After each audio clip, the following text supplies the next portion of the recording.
Assalamualaikum warahmatullahi wabarakatuh. Perkenalkan, nama saya Jinita, kelas 1A S1 Kesehatan Masyarakat, semester 1. Saya akan menjelaskan materi Ibu Frida Kasumawati, SKM MKes, tentang teori perkembangan penyakit dan tahap perkembangan penyakit.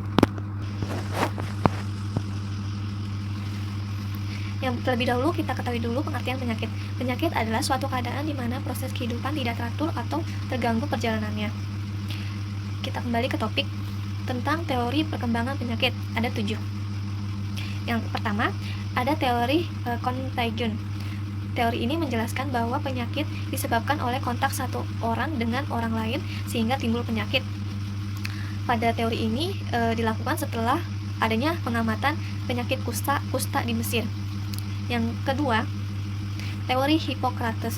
Pada teori ini dijelaskan bahwa penyakit disebabkan oleh pengaruh lingkungan. Pengaruh lingkungannya bisa dari air, udara, tanah, cuaca. Nah, misalnya air yang tercemar, udara yang tidak menentu, tanah yang kotor, itu bisa timbul penyakit karena pengaruh lingkungan. Pada teori ini, kedudukan manusia dan lingkungan seperti apa tidak dijelaskan lebih detail. Teori ketiga, teori humoral. Pada teori ini dijelaskan penyakit disebabkan oleh gangguan keseimbangan cairan dalam tubuh. Cairan tubuh terdiri dari 4, seperti warna putih, kuning, hitam, merah. Bila terjadi ketidakseimbangan cairan tubuh, maka timbul penyakit, dan jenis penyakit yang timbul tergantung cairan mana yang paling dominan. Yang keempat, teori miasma, yaitu teori yang menjelaskan tentang makhluk hidup yang sudah mati dan mengalami pembusukan sehingga udara dan lingkungan menjadi kotor atau tercemar sehingga timbullah penyakit. Yang kelima, teori epidemik.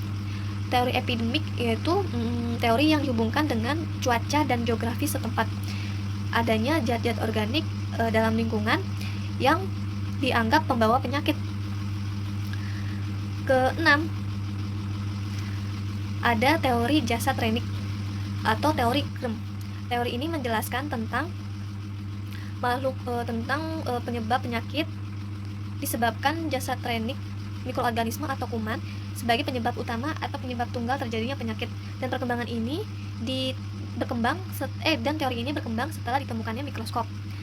Yang ketujuh, ada teori ekologi lingkungan. Pada teori ini dijelaskan bahwa penyakit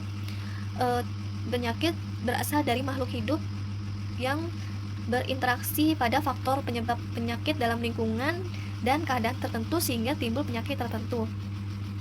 Selanjutnya, topik kedua, ada tahap perkembangan penyakit. Tahap perkembangan penyakit ada 5.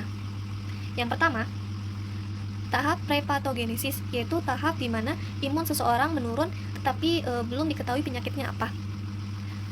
Yang kedua, tahap inkubasi, yaitu tahap inkubasi gejala sudah mulai ada tetapi belum tahap inkubasi itu